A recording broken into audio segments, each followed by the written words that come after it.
So today is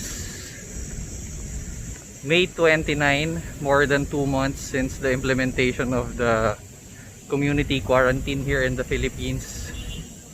And this is also the first time since the quarantine period that I will be going inside a mall, Alabang Town Center. As per their security, True Value Hardware is already open. So I just want to document my first time since the quarantine that I will be entering a mall. So here, Alabang Town Center. So I went inside. I went back to the car to get my quarantine pass because they're not allowing anyone without quarantine pass. So let's go. Let's check out Alabang Town Center after the enhanced quarantine.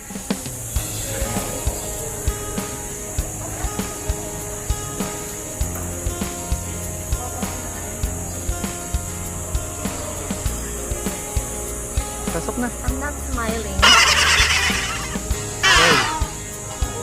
Pasok na.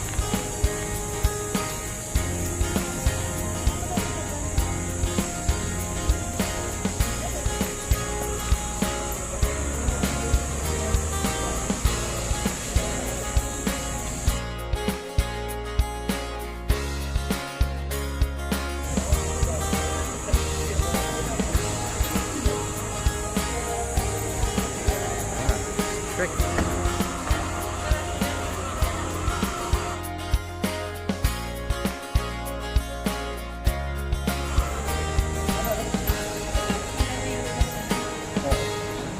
Sige sir.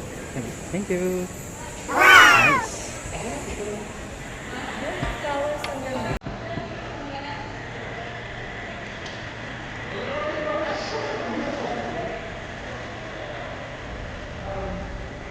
So most of the stores, so guys, most of the shops are still closed, but we're just going to one of the hardware because our bathroom light bulb got busted last night. So that's the only thing we're going to buy here, and we're going to be fast.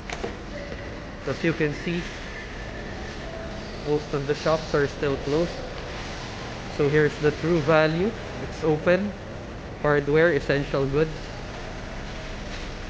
Alright.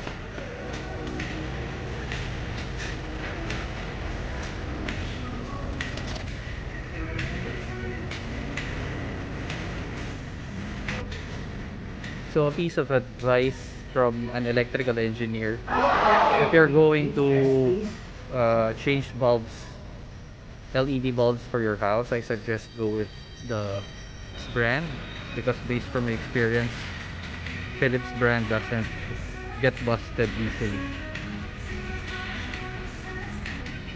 So if you're wondering what's the brand of our bathroom lighting, well, it's not Philips. So I'm going to change it to Philips.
Dito tayo magdaan.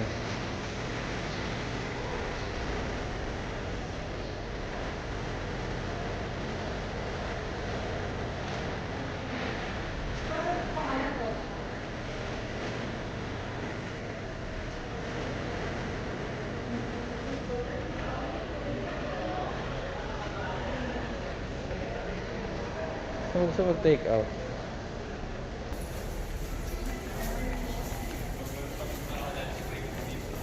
Ha?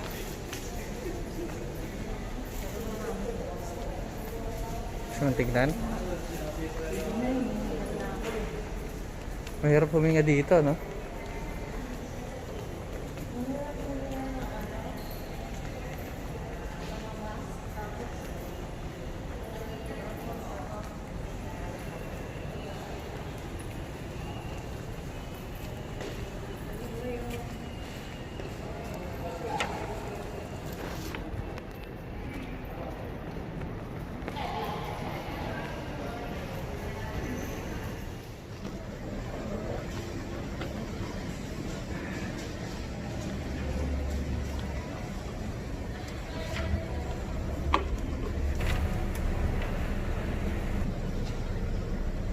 So there you go guys, I already got my LED bulbs and we are going home.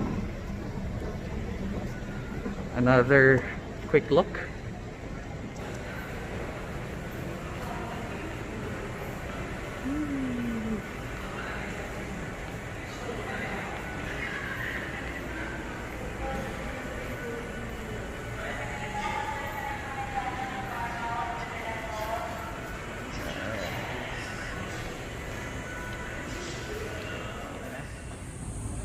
Okay guys, I'm already outside Alabang Town Center and I'm ready to go home.